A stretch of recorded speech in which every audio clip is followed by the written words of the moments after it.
اس کے ساتھ ہی ناظرین ایک اہم معاملہ ہے وہ آپ کے ساتھ شیئر کرنا ہے۔ قومی سلامتی پارلیمانی کمیٹی کا اجلاس ختم ہوا ہے، اعلامیہ جاری کر دیا گیا ہے۔ اجلاس میں دہشت گردی کے خلاف ہر آپشن استعمال کرنے کا فیصلہ کیا گیا ہے۔ تمام وسائل بروئے کار لائے جائیں گے۔ پارلیمانی کمیٹی اجلاس میں حالیہ دہشت گردی کی گئی ہے شدید مذمت۔ قومی سلامتی پارلیمانی کمیٹی کا متاثرہ خاندانوں سے بھرپور یکجہتی کا اظہار۔ امن و استحکام خراب کرنے کی اجازت نہیں دی جائے گی۔ آرمی چیف عاصم منیر نے اجلاس کے اختتام پر دعا بھی کرائی ہے۔ قومی سلامتی پارلیمانی کمیٹی کا اجلاس ختم ہو گیا ہے اور اعلامیہ بھی جاری کر دیا گیا ہے۔ اس اجلاس میں دہشت گردی کے خلاف ہر آپشن استعمال کرنے کا فیصلہ کیا گیا ہے اور ساتھ یہ بھی کہا گیا ہے کہ تمام وسائل بروئے کار لائے جائیں گے۔ پارلیمانی کمیٹی اجلاس میں حالیہ دہشت گردی کی شدید مذمت کی گئی ہے اور قومی سلامتی پارلیمانی کمیٹی نے متاثرہ خاندانوں سے بھرپور یکجہتی کا اظہار کیا ہے اور ساتھ ہی دو ٹوک کہا گیا ہے کہ امن و استحکام خراب کرنے کی اجازت نہیں دی جائے گی اور 1 گھنٹہ بریف کیا ان کیمرہ اجلاس کو آرمی چیف سید عاصم منیر نے اور سید عاصم منیر آرمی چیف نے اجلاس کے اختتام پر دعا بھی کرائی ہے۔ پوری قوم کی نظریں اس اجلاس کی طرف تھی، خاص طور پہ پچھلے 1 ہفتے میں جو کچھ ہوا ہے ملک کے امن و امان کے حوالے سے، صوبہ بلوچستان کے امن و امان کے حوالے سے دشمن نے جس طریقے سے کاری ضرب لگانے کی کوشش کی، لیکن اب اس پہ پوری قوم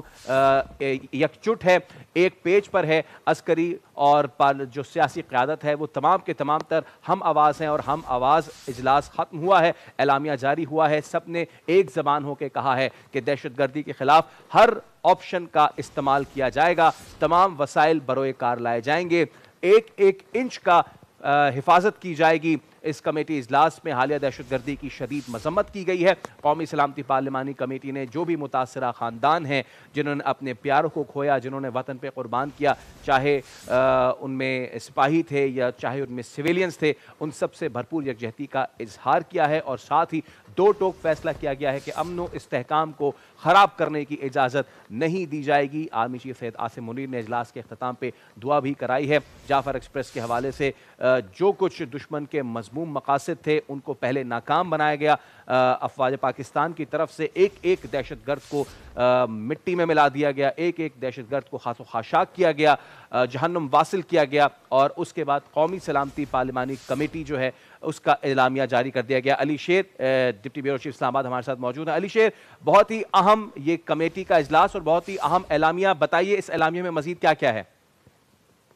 جی بالکل، پارلیمانی قومی سلامتی کمیٹی کا ان کیمرہ اجلاس جو صبح 11 بجے کا وقت تھا، تقریباً 12 بجے کے قریب شروع ہوا تھا اور ابھی طویل کئی گھنٹوں کے بعد صرف نماز ظہر کا وقفہ ہوا تو اس میں army chief D G M O انہوں نے بریفنگ دی اور ابھی جو اس کا نچوڑ ہے وہ اعلامیہ کی صورت میں سامنے آیا ہے۔ اس میں یہ ملک کی سیاسی قیادت جو ہے جو پارلیمان میں موجود تھی، انہوں نے اس بات کا، اس عزم کا اظہار کیا ہے کہ دہشت گردی کے خلاف فورسز جو قربانیاں دے رہی ہیں، پوری سیاسی قیادت جو ہے وہ اس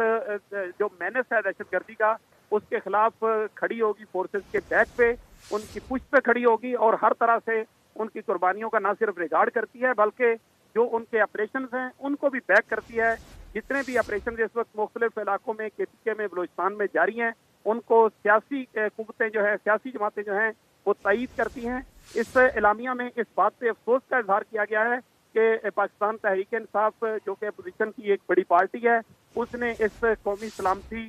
کی جو بریفنگ تھی، ان کیمرہ بریفنگ، اس میں شرکت نہیں کی ہے۔ تاہم اس میں اس عزم کا اظہار کیا گیا ہے کہ ان کو یعنی اپوزیشن کو قائل کرنے کے لیے جو ہے وہ کوششیں جاری رکھی جائیں گی۔ اس کے ساتھ ہی ساتھ جو سوشل میڈیا پہ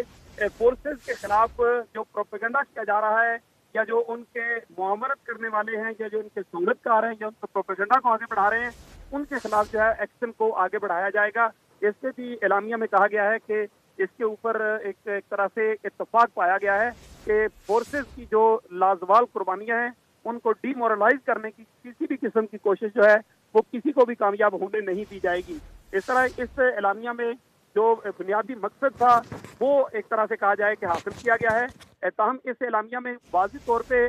کوئی الگ سے کسی بڑے آپریشن کا اعلان نہیں کیا گیا۔ جو پہلے سے جاری آپریشن ہے اور خاص طور پہ نیشنل ایکشن پلان ہے جس سے کسی حد تک عمل درآمد ہوا، کسی حد تک عمل درآمد نہیں ہوا، تو نیشنل ایکشن پلان جو ہے اس پہ عمل درآمد کے حوالے سے بھی زور دیا گیا ہے کہ اس کو پورا مربوط طریقے سے نیشنل ایکشن پلان پہ عمل درآمد کیا جائے گا۔ نیشنل ایکشن پلان کی خاص بات یہ تھی کہ Bilawal Bhutto Zardari chairman Pakistan Peoples Party نے کہا تھا کہ سابق وزیر اعظم نواز شریف نے فرسٹ نیشنل ایکشن پلان پیش کیا تھا، تو کیا وزیر اعظم شہباز شریف جو ہے وہ نیشنل ایکشن پلان 2 کیوں پیش نہیں کر سکتے؟ تو آج اگر کہا جائے تو جو کمزوریاں تھیں، جو کمیاں تھیں 2014 میں جب پہلا نیشنل ایکشن پلان آیا تھا، تو اس کے بعد یہ دوسرا نیشنل ایکشن پلان جو ہے اس کے اوپر جو تجاویز ہیں وہ جو ہے وہ مرتب کی جا رہی ہیں، یعنی کی جائیں گی اب اس لحاظ سے کہ جو پاکستان کو جو دہشت گردی کا افریت کا جس کا سامنا ہے، اس افریت کا کو میٹ اپ کرنے کے لیے یا اس کا سر کچلنے کے لیے پاکستان کی سیاسی اور عسکری قیادت جو آج سر جوڑ کر بیٹھی رہی، اس میں اپوزیشن کی طرف سے مولانا فضل الرحمان، کامران مرتضیٰ اور دیگر یعنی JUI نے شرکت کی تھی۔ ٹھیک ہے علی شیر، آپ اس حوالے سے ہمیں اپڈیٹ کر رہے تھے، بہت شکریہ آپ کا۔